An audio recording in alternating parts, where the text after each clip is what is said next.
Hello from Kingfisher, Oklahoma. Today we're looking at 1 Chronicles 18 and 19. David has been conquering some things. He conquers Gath. He smites the Moabites. He's making the kingdom of Israel great. He's pushing out the boundaries. He's got God's hand of blessing upon him. He's collecting some things, some spoil. People are paying him some things. That's going to go towards the temple and the things that are built there. His son Solomon will use.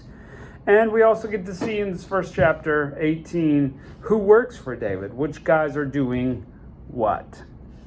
Next chapter, 19, David tries to show kindness to the Ammonites. And David had a great relationship with the king of Ammonite, but he died, and his son comes up, but his son is not nice. So he takes the messengers sent to console him and shaves their beards and cuts their robes off inappropriately. And so David is quite displeased, and that leads to a fight. God wins. He causes them to flee before Israel. God causes everything to be working well for David. And why is that? It's not causal like karma. I did well, so I get even better. But when we follow God, we receive his blessing on our life. It doesn't always look like money. A lot of people out there tell you, you're going to get money if you follow God.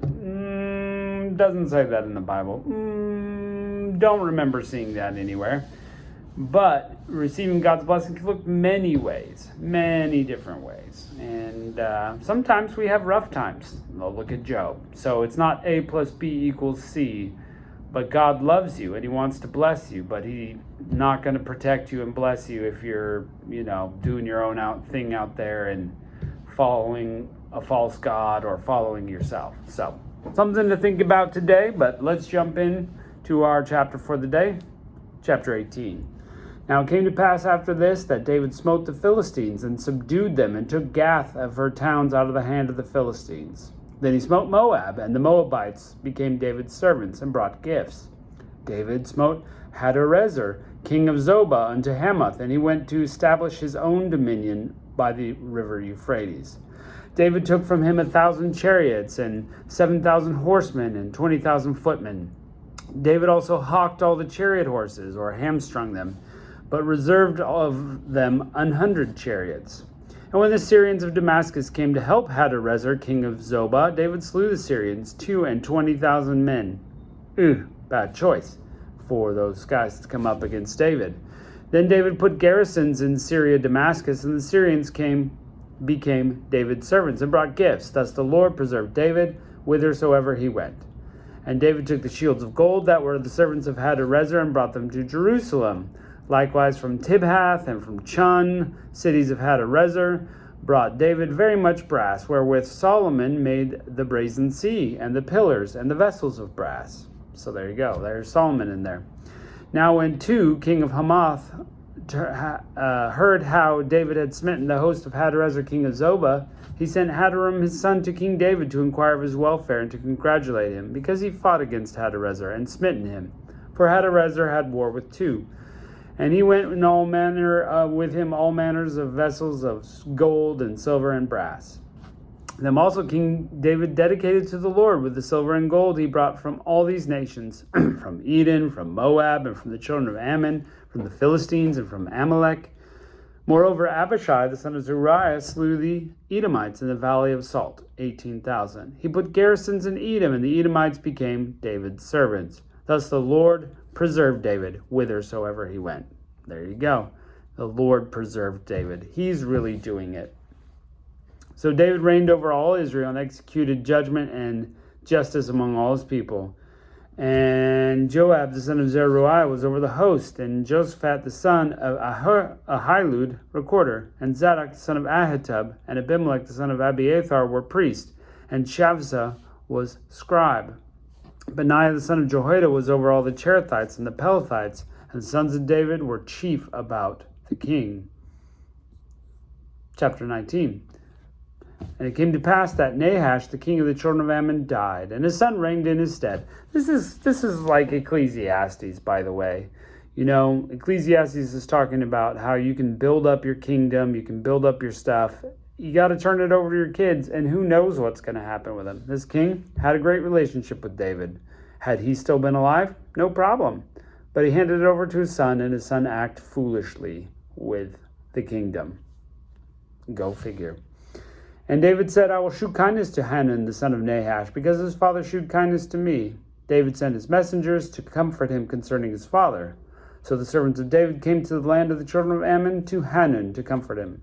But the princes of the children of Ammon said to Hanun, Thinkest thou that David honoreth thy father, that he sent comfortings unto thee? Are they not his servants to come and search thee, and overthrow, and spy out the land?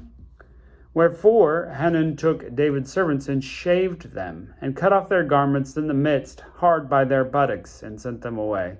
So now they have the cut of blush, I guess. Goodness. Then there went certain and told David how the men were served, and he sent to meet them, for they were greatly ashamed. The king said, Tarry at Jericho until your beards have grown, and then return. And when the children of Ammon saw they made themselves odious to David, Hanun, the children of Ammon, sent 1,000 talents of silver to hire them chariots and horsemen out of Mesopotamia, and out of Syria Makkah, and out of Zobah. And they hired 30 and 2,000 chariots, and the king of Makkah and his people, who came and pitched before Medeba. The children of Ammon gathered themselves together for their cities and came to battle. When David heard of it, he sent Joab and the host of the mighty men. The children of Ammon came out and put the battle in array before the gate of the city, and the kings that were come by themselves in the field. Now Joab saw the battle was set against him before and behind, and he chose out of the choice of Israel and put them in array against the Syrians. The rest of the people he delivered into the hand of Abishai his brother, and they set themselves in array against the children of Ammon. They're fighting a little battle on two fronts here. And he said, If the Syrians be too strong for me, then thou shalt help me. But if the children of Ammon be too strong for thee, then I will help thee. Be of good courage, let us behave ourselves valiantly for our people, and for the cities of our God, and let the Lord do what is good in his sight. And the best part of the battle is they have God on their side. So Joab and the people who were with him drew nigh before the Syrians and unto battle, and they fled before them. The children of Ammon saw that the Syrians were fled, and they likewise fled before Abishai's brother, and entered into the city. Then Joab came to Jerusalem. So success, Israel wins. The Syrians saw that they were put to worse before Israel. They sent messengers and drew forth the Syrians that were beyond the river. And Shobach, the captain of the host of Hadarezer, went before them. It was told David, he gathered all Israel and passed over the Jordan and came upon them and set the battle array against them. So when David had put the battle array against the Syrians, they fought with him.